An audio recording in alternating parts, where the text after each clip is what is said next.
I'm not usually much of a sparkly paint sort of person, but when Milena from MAB Watercolours contacted me and said, would I like to try some of her handmade watercolours, I looked and I could not resist. How could you resist a colour called Unicorn Magic? Look at some of these ones in here and how the colours change. So thank you to Milena for sending these.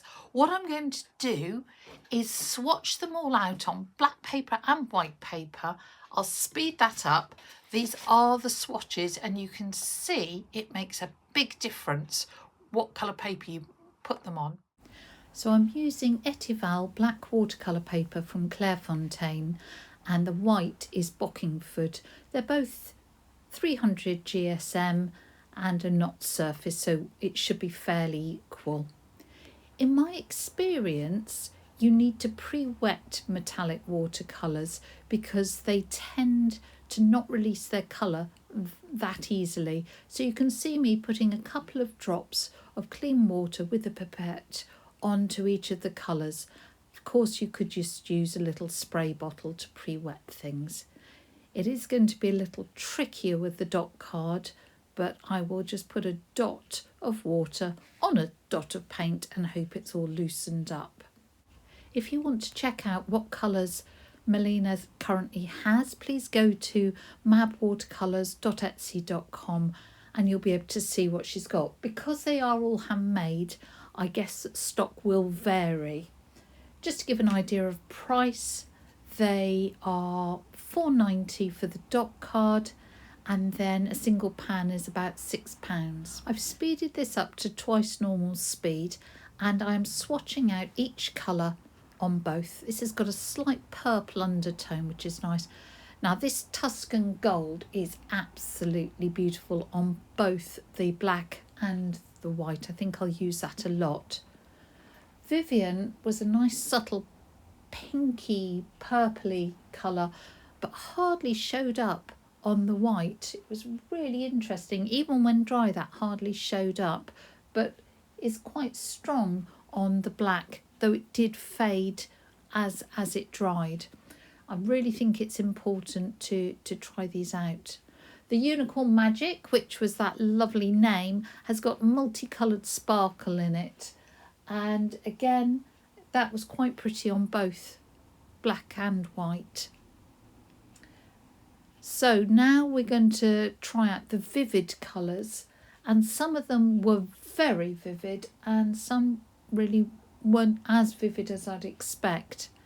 It's interesting, this one, Vivid 16, looks very blue there, but actually dries to a purple. It's sort of holographic and changes colour depending on the light.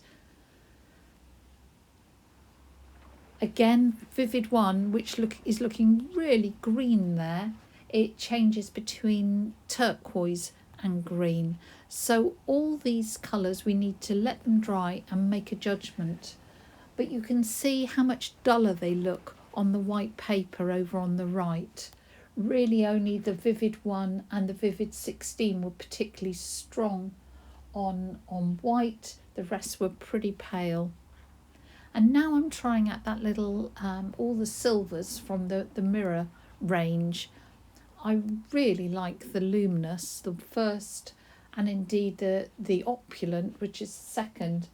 That looked good on black or white. The Mirror Dazzle again was pretty nice on black and white, whereas coming on to Splendour and Reflection, these seem to be very transparent and just left a film of glitter both on the black and on the white. It was almost like glitter being suspended in water.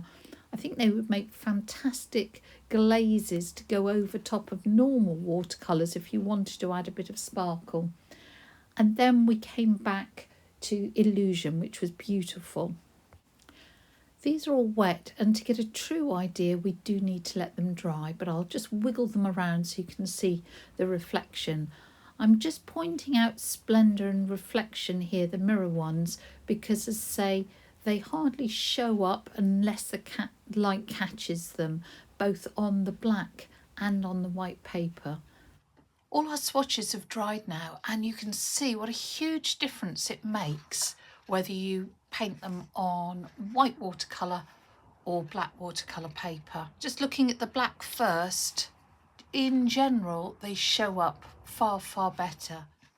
I love that Tuscany gold. The purple of the lavender doesn't particularly show through. Vivian's lovely. All these lovely. The silvers are beautiful. That vivid one where it changes from pink to turquoise is amazing.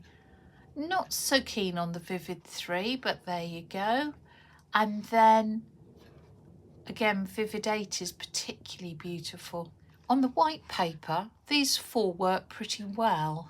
The silvers are lovely. The vivid colours don't show up as well on the white paper at all, particularly vivid 3. So do try them on different papers to get the effect you want. I want to see how these paints actually work when we're painting something with them rather than just doing these sorts of swatches.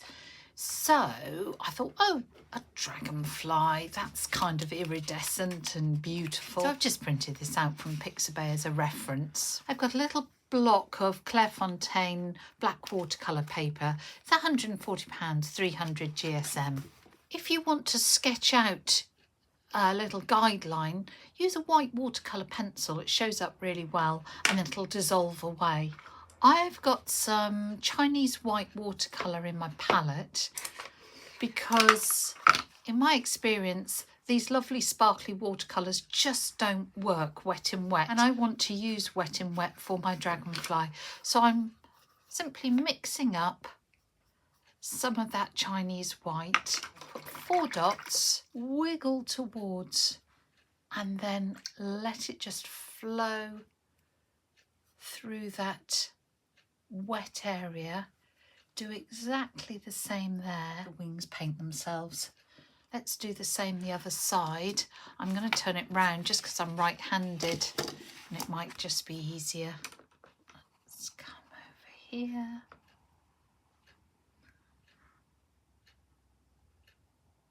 I really like these 2 ones. What was that? Vivid 16 and Vivid 1. Actually, Vivid 8 was pretty jolly gorgeous, wasn't it? A little drop of water on top. And then I'm going to, while this is wet, just drop some into the wings and let that go for a bit of a wander. Also put it at the ends where the white hasn't quite reached. Use a smaller brush, paint in a bit of a body.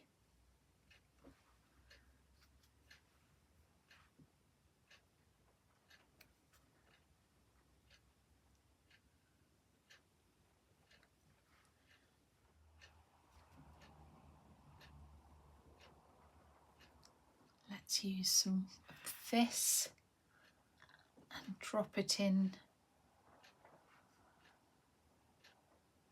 to the body.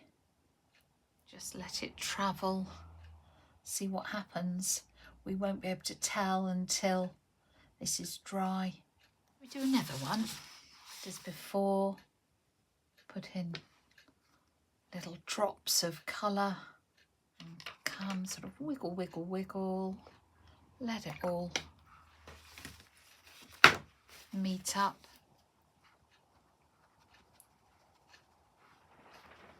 No, it isn't a nose, but I'm calling it a nose.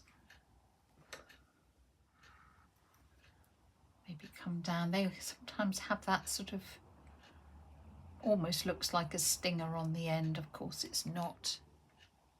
Shall we use some of that gorgeous pink this time?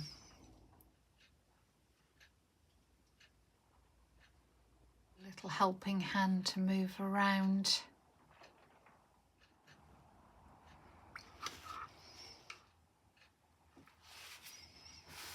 Sorry if your wings do touch and merge. You might actually like that as a look. Let's do this slightly differently. Sort of decided to break up that body a bit. Try that gorgeous Tuscany gold, because that was really bright. Let's see what happens when we put little bits of it in here. Back in and drop in a little more white. Chinese white travels beautifully through the water, whereas I say the lovely glittery paints just tend to sit and don't tend to travel very much. So by floating the colours in top of that Chinese white, we hopefully will get the best of both worlds. I'll let those dry and then make a decision about whether we'll put a little bit of detail on or not. Well, that's about dry, and what pretty effect. I really like over here where the edge of that wing has virtually disappeared, actually, more than where it's sort of sitting thicker. But just in the interests of experimentation, I've got a little white jelly roll pen, and I wonder what it would be like if I did some white line work on top, just as you might do in a sort of a line and wash with a black pen. So let's just see what we think.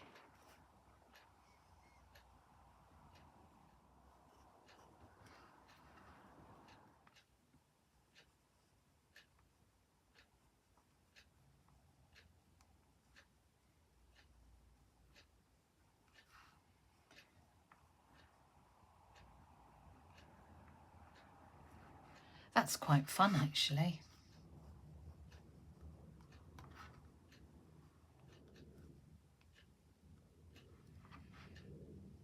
Yeah, I don't particularly like this leg, so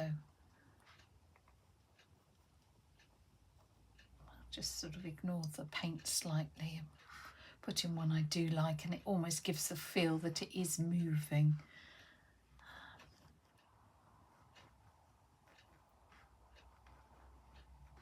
Obviously, you could so do this precisely, should you wish to.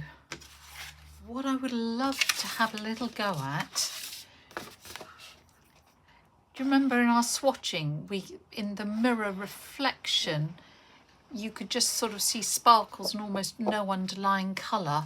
So I wonder, just going to put a slight wash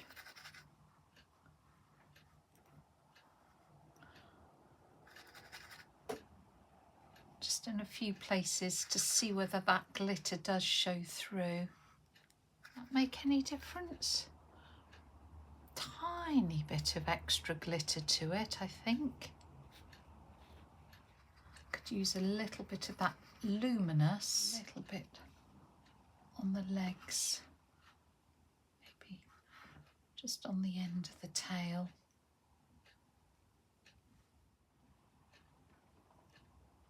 So that's dry, and let me just move it around just to catch the light so you can see the sparkle and the shimmer. Well, you've got to say it is very pretty. It would obviously be a nightmare to photograph, but there you go. It may be something that you would like to add to your collection of watercolours. And I'd just like to say thank you to Milena from MAB Watercolours for giving me an afternoon of total pleasure playing with sparkles.